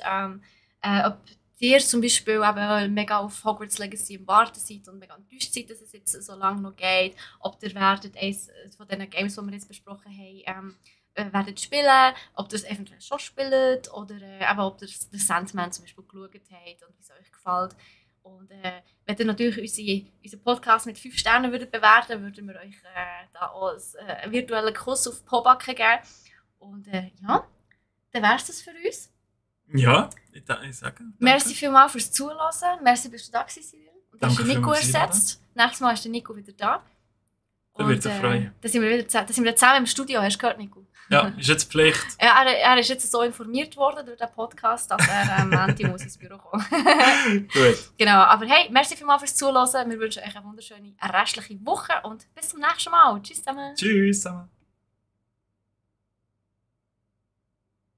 Podcast Ende. Aber wir sind natürlich noch weiterhin für euch da. Yes. In der Zwischenzeit ist auch der Nico vorbeigekommen. Also er hat am Mittwoch nicht mal Pendulum schauen, wo ich muss sparen muss. Also du kannst am Mittwoch nicht mal Pendulum schauen. Ja, stimmt. Was ist Pendulum? Band, recht coole Band. Ja, stimmt. Ja, aber die sind ja, glaube ich, so einem grösseren Konzert einfach einer der Hauptacts. Aber welches, weiß ich nicht. Aber ich weiß, ich habe es auch geil gefunden. Pendulum und noch eine andere Band, die noch cool ist. Okay. Was ist am Mittwoch? Ist das ein Festival? Es ist doch immer irgendwo ein Festival. Also, da Das kannst ist du irgendwo Sommer auf von dem her, Hinterpubliken ja. gehen. Das ist ein Festival. Hinterpubliken. Und hallo Snacks, by the way. Wunderschönen guten Nachmittag. Ich scrolle mal rauf. Da haben wir noch gehabt. Aber es ist auch so, was Stray ist gekritzt, aber nicht gut. Ja, wie ich ja vorher gesagt habe, es ist wirklich nur die eine Sequenz, wo Stray an sich ist wirklich herzallerliebst. Also es ist wirklich schön gemacht. Und ich lasse mir nicht einmal wirklich die Möglichkeit lang gehen, dass ich meine graue Sofa oder in den Teppich schlage. Ja, da kannst du so kratzen dran. Oder an der Wand oder so. Oder am Boden kannst du so Stempel legen. Das ist herzig. Ja. Das ist wirklich cool. Ich habe einen Fall. Ich wollte... Ist das ein Riesen? Hast du das gespielt? Nein, ich warte noch auf ein Seil. Ich stelle mir nämlich eine Frage. Aber die kann ich nicht sagen, weil das kann ich jetzt nicht ansprechen, weil sonst spoilere ich alle. Weil ich bin in der Mitte des Spiels und ich habe eine Ahnung. Also ich habe es stellt sich mir so eine grundlegende Frage zum Game. Also zur Story des Game. Aber ich werde es jetzt nicht stellen. Zu der Rolle von der Katze? Nein. Aber ich frage mich eben, wenn ich das fragen würde, oder wenn ich die Frage stellen würde. Ob noch mehr Fragen würden auftrauen? Nein, ich glaube, ich würde einfach alle spoilern. Ich weiss nicht, wir können alle weglassen und niemand kann die Frage beantworten. Ja, nein, sicher, dann muss ich es auch nicht sagen. Mann! Genau, Hogwarts Legacy ist verschoben worden, aber Sandman ist gut. So gut.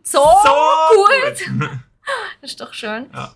Merci Martin noch für einmal das Intro vom Digimon-Lied. Liv deinen Traum, denn er wird wahr. Geh deinen Weg, stell dich der Gefahr. Alles, was wichtig ist, wirst du erkennen, wenn die Zeit gekommen ist. Ja, greif nach den Sternen, du bist bereit. Das ist wunderschön. Ich habe auch noch CD irgendwo daheim. Wir können mal einen Karaoke-Stream machen. Mit nur Digi? mit so Anime-Intros. Ja. Mila kann fliegen, wie die Sonne von Tiawa.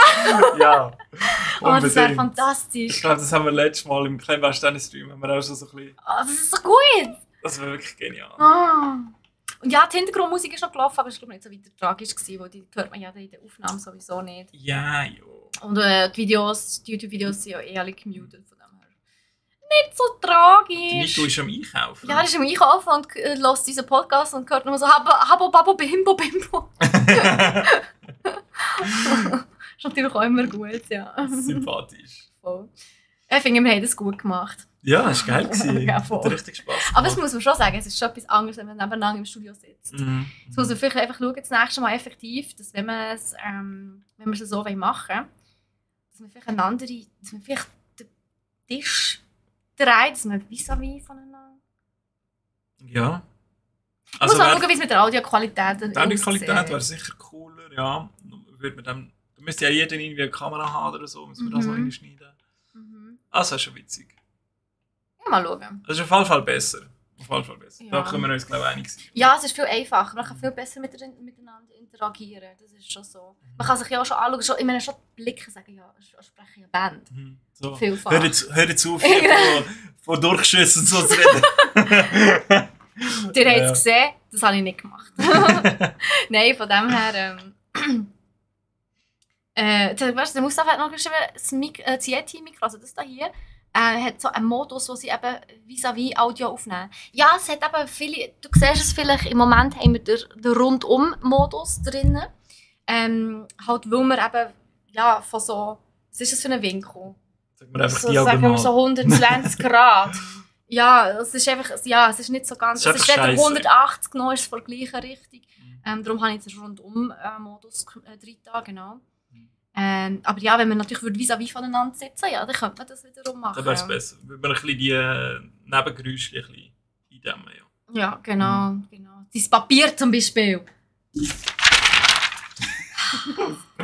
Es hat mir geholfen, ich konnte nur hier schauen. Dann stellst du deinen Laptop dorthin. Nein, das nächste Mal nehme ich noch meinen Nickelzwicker mit. Oh Mann. Ja. Oh, ja. Aber yes, genau. Darum, ich muss jetzt mal schauen beim Schneiden, wie die Audioqualität so aussieht, also sich anlässt. Und ja, mal schauen, ob man das Hast du überhaupt aufgenommen? Ich nehme es einfach von Twitch. Ja, ich habe aufgenommen. Perfekt. Alles gut. Seit 1,5 Stunden. Wunderbar. Wir rechnen es so schöner gerne, aber Podcast. es ist ein fantastischer Podcast. Den Einstieg finde ich gut. Ja, richtig umgezwungen. Ja, so muss es eben sein. So Sachen, ja, so Sachen kann man eben machen, wenn man nebeneinander hockt, im gleichen Studio oder vis-à-vis. Das macht Ja. Also ich bin ein Fan davon, muss ich wirklich sagen. Wäre echt schön, wenn wir das ein bisschen weitermachen könnten. Aber ich sehe schon den Nico, der springt mir am Haus. Ist er nicht gerne vor Ort? Nico, Ja. bist du faul? Er muss eben auch am Mittwoch daher kommen. Und er hat im Gegensatz zu mir kein GA. Ja. Und 1,5 Stunden von Bern her und 1,5 Stunden wieder zurück. Ja. Und das 2-mal in der Woche, das kostet doch ein bisschen ordentlich. Oder, Stellt sich die Frage, warum er in Megawil schafft, aber in Bern wohnt. weil er Homeoffice darf arbeiten. Ja. Ja. Wir haben das. Ja. Danke, unterstützt das. Das stimmt. Ja. Ja. Darum bin ich auch hauptsächlich im Homeoffice. Ich bin auch immer am Montag da, eigentlich, weil wir Teammeeting haben am Montag. Sonst wäre ich auch nicht da. Ich wäre auch nie da. Ich hätte einfach die Wohnung räumen. Für deine mittlerweile Frau. für meine mittlerweile Frau, So ja. Ja. Aber hey Leute, mega cool seid ihr da gewesen. Danke vielmals fürs Zuhören und fürs Reinschauen. Folgendermaßen sieht unser Streamingplan für die Woche noch aus. Mittwoch geht es weiter. Ja, du streamst nicht morgen. Nein. Gut. Mittwoch geht es weiter. Da spielt der Troy. Was genau wissen wir noch nicht. Wir haben jetzt, uns entschieden dazu. Wir machen es jetzt neuerdings so, dass wir den Streamingplan ja am Freitag schon posten. Und also am Freitag schon sagen, was ich die Woche darauf habe, am Freitag streamen, ist immer extrem schwierig. Das schränkt mich enorm ein. Ich konnte zum Beispiel letzte Woche easy Cult of the Lamb spielen. Habe ich aber nicht können, weil ich schon Letters angekündigt habe. Oder? Darum muss Cult of the Lamb jetzt noch ein bisschen warten. Ja, wurde schade. Ja. Das ist anscheinend wirklich witzig. Ja. Und genau, eben, darum haben wir bis jetzt, also jetzt wird es aber so sein, dass wir sehr spontan entscheiden können, was wir spielen. Das ist natürlich für uns echt geil. Sind wir ein bisschen flexibler und können cool, auch neue Spiele und Trends eher aufgreifen als sonst. Und darum, ich weiss noch nicht, was der Troy spielt. Entweder Jurassic World Evolutions weiter oder irgendetwas Neues. Das sehen wir dann. Rollercoaster Tycoon. Vielleicht auch Rollercoaster Tycoon. I don't know. Wir wissen es nicht. Ich bin nicht am Mittwoch um 3 werden wir es erfahren, spätestens. Okay. Genau. Am Donnerstag bist du nicht dran mit Klimbasteinen. Klimbasteinen. Aber am 2 erst. 1 bis 3. 3. Genau. Halb 3. 3. Ändern um 3. Ja, 2 Stunden. Nice. Ja. Und du machst was? Muss noch schauen, es hat wieder ein paar neue Kisten gegeben. Das Star Wars Ding ist fertig. Star Wars haben wir fertig. nice. Justifier ist fertig, ja genau. Stimmt, da können wir ja nie her. Jetzt haben wir noch da hinten unten dort. Oh, das Wikingerschiff ist mega cool gewesen. Mit Gatschlangen. Die ist cool. Die sehen wirklich cool aus, ja. Gefällt mir auch sehr, sehr farbig, farbenfroh. Und ja, wir haben... Und ich weiss nicht, ich muss auch schon das Mikrofon weg tun, aber hier haben wir alles voll. die oberste, also das Regal oben ist voll, einfach mit Lego-Stuff. Ja. Und andere Klemmbausteine-Sets. Ja, wir brauchen mehr Regal. Ich glaube, du brauchst einfach ein dediziertes Lego-Regal, ja. Und ein Klemmbausteine-Regal. Immer gerne auch mit Spenden. Aha, dann geht es so. Ei. Ja. Genau, aber Mittwoch, Donnerstag am 1 ist das. Gibt es etwas Neues, ein neues Set. Und normalerweise streame ich ja am Freitag. Wir haben aber ein Team-Event, wo wir müssen, Mitarbeiter verabschieden müssen. Darum bin ich nicht rum. Ich kann nicht streamen. Und von dem her Aufs Timing. Ja, echt doof. Wie kann man nur am Freitag irgendwo hinwählen gehen? Ja. Vor allem während meinem Stream. Dein Stream Gar halt. nicht. Steht doch überall. Anscheinend nicht. Verstehe Aber- ich nicht. Und der Flöru ist natürlich auch noch da. Hoi Flöru! Hoffe, es geht dir gut. Hey, Neues? hast du Justify schon fertig gebaut? Aber Er ist hat auch nämlich noch Justify offen. gewonnen. Gehabt. Livestream vom TV-Event. Wie wir alle im Saufen sind. Nein. Das habe ich natürlich nicht gesehen. Wir saufen erst ab der 5. Habe ich angefangen. Okay. Okay. Stress. Ja, easy. Dann wär's das eigentlich gewesen für heute. Merci vielmals, bist du da gewesen. Merci Steffi. vielmals euch fürs Zuschauen und fürs Zuhören. Denkt dran, der Podcast kommt auch immer auf Spotify und sonst allen möglichen Plattformen, wo ihr könnt Podcast hören könnt. Wir wären euch sehr, sehr dankbar, wenn ihr dort mal vorbeischauen, ein Follow da lassen und auch reinhören. Das würde uns mega unterstützen. Und eben mal eine 5-Sterne-Bewertung oder so da lassen. Schadet ja auch nicht, geht 2 Sekunden. Merci Genau. schon mal. Einen Handkuss auf die Po-Backen, eine virtuelle, wie Also ich noch gesagt von habe. ihr. Weisst ja nicht, vielleicht weiss ich das auch von dir. Wer hat gerne einen virtuellen Handkuss? Nein, das tun wir jetzt nicht diskutieren. Das sind wir, Steffi, Vom Cyril auf die merci vielmals, Po-Backen. seid ihr da gewesen. Und dann machen wir jetzt fertig hier. Wir sehen und hören uns. Tschüss zusammen. Tschüss Macht's gut. zusammen. Adios. Ich bin überzeugt, dass der eine oder andere gerne einen virtuellen Handkuss auf die Po-Backen hätte. Ein Handkuss auf die Baubacken. Ja, so ein... Und drsch. Ja, so ein Po-Backen. Okay. Tschüss. Tschüss Ade. zusammen.